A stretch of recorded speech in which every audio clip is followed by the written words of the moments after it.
Now, as far as history goes, most of us perhaps have not heard of a certain German called Karl von Clausewitz. However, if you ever do go through a military school or have any interest in that particular aspect of life, you'll certainly have heard of him or have read his works. He's the author, quite frankly, of one of what is the biggest ever reform programs ever had in military history. He took apart an army and a country that had been beaten by the French, turned it apart, made it something that was seminal, powerful, something that had a sense of meaning and purpose. But then again, that was in the 18th century. He was talking about Prussia. They had been beaten, they came back from the ashes. Tonight we have a similar challenge ahead of us. We're going to be talking about police reform. We've tried it time and time again. In fact, right now, we're more or less on our fourth efforts to pull this off. The question is, will we succeed, as Karl von Clausewitz did, or will we fail yet again? And if so, what then? That debate is on Newsnight tonight. Now, just before we start our debate, might as well fire off the big question for you tonight. This is something, of course, we're very familiar with. We interact with the boys and girls in blue pretty much in every aspect of our life. So here's a big question for you tonight. Will the police reform effort succeed this time round? Will the police reform effort succeed this time round? That is a big question you're asking right here tonight. SMS your yes or no answer along with a brief comment. Of course, we'll can also fire off your questions to our panelists tonight. We'll be introducing them to you in just a moment. We'll give the poll results and some of your views at the end of this live newscast. Speaking of my panelists, let me introduce you to them tonight. Let me starting off with someone who is a pretty familiar figure for most of us, not only in the media but also as a Kenyan citizen. He's the spokesperson of the Kenya Police Force, Mr. Eric Iraide. Thank you very much for coming in. Also, if you're in academic circles or if you deal with anything to do with the economy, you would understand this man's job rather well. He's Executive Director of the Kenya Institute of Public Policy Research and Analysis. Very long title right there, but the institute is called KIPRA, and the man who heads it is Dr. Moses Ikiara. Good evening, yes. Thank you for coming in. Also tonight, another familiar figure here in KTN, Charles Ocheno, Policy and Governance Expert. Thank you so much for coming in. And a man who, well, according to some of our viewers on Facebook, did a very effective job of clamping down on small arms when he was a provincial commissioner of Northeastern Province. But right now, he is a security management and conflict resolution consultant, Mahmoud Saleh. Good evening, viewers. Thank you so much for coming in. Gentlemen, we're talking about police reform, and let me start with you, Bwana Kiraithe. This is a story you've heard over and over again, and Kenyans are understandably pessimistic. Will we succeed this time round? Let me say that I am very, very optimistic. For once, I have chosen to be optimistic. Mm-hmm. I believe we will succeed. And the reason we are going to succeed is I have grounds.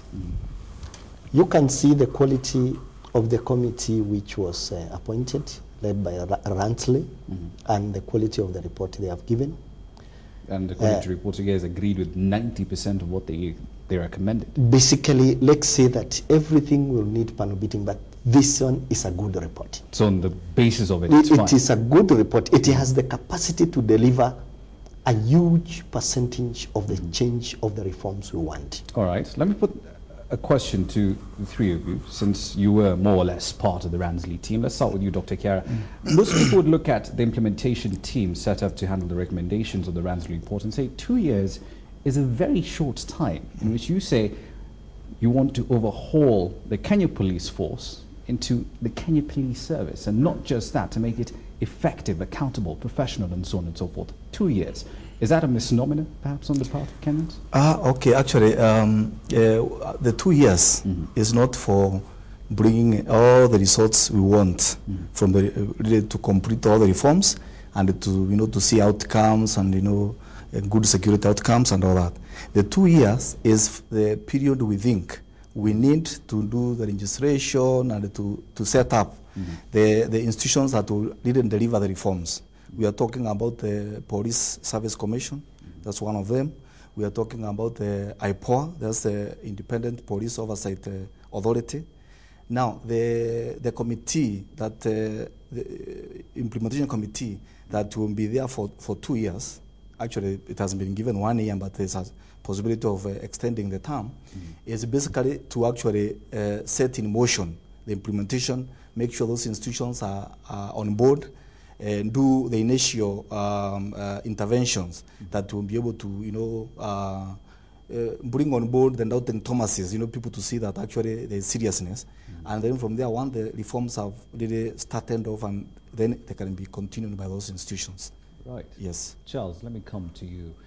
When we talk about reforming the police force, as far as the reports that the team Dr. Ikawa is a part of was concerned, they put out a budget of about 81 billion shillings. 81.4. 81.4. Now, according to the breakdown I've seen, 50 billion out of that will come from government. The rest has to come from donors. But in this instance, we're looking at a fairly skeptical donor community. Are we looking at a financing trap in future? I think development partners are committed actually to supporting government in this, and they've been and it will be a phased sort of approach. I think development partners want to see reforms, and there are a lot of partners that have been supporting police reforms in this country, multilaterally or bilaterally. The question is whether we have a good facility now to bring as many development partners on board actually to support this reform process. And the other thing also is the kind of support that the government requires. Is it financial, is it technical support, or is it in other areas that we really still don't know? But I think actually the implementation committee actually will have to sit and really prioritize what kind of support the government really needs from the development partners before we can really look at how much money is really required. I think the resources will come, and one of the commitment that people are waiting for is to see whether the government will really deliver, not just in terms of setting up all this and putting the procedures in place to implement the reforms, but also putting its hand in the pocket and actually putting the money where it's needed. So I think it's a big test, and actually we are just about to start the budget process anyway, so probably we'll see just how much money the government puts into the reform. All right. Mr. Saleh, let me come to you. As a former provincial administrator, the police force, the administration police, these are members of both forces, are people you work with, you had to work with rather, in the carrying out of your daily duties. You were remarkably effective when you were working with these particular organizations. What is it that we need to tweak this time round? Is there perhaps something that we've missed that the typical citizen would not see, but you from an administrator's perspective perhaps would know, well, we need to tweak this, we need to change the operational procedures, or we need to change perhaps the manner in which they're deployed, and so on and so forth? Thank you very much. And please hold up the microphone. Thank you very much, Rama. I think we have the men in place. We have both the police and the APs in place. We have, they are ready to work for Kenyans. What I think we are lacking is the operational capacity and logistical support. What we are lacking also is equipment. And the moment these are availed by government, I think our men will do a good job. When we say operational capacity, what exactly are we talking about? In terms of, you see, in terms of, for you to operate properly as a police officer or as an AP, you have to have all the equipment required. You have to have all the logistics required in terms of financial and material support.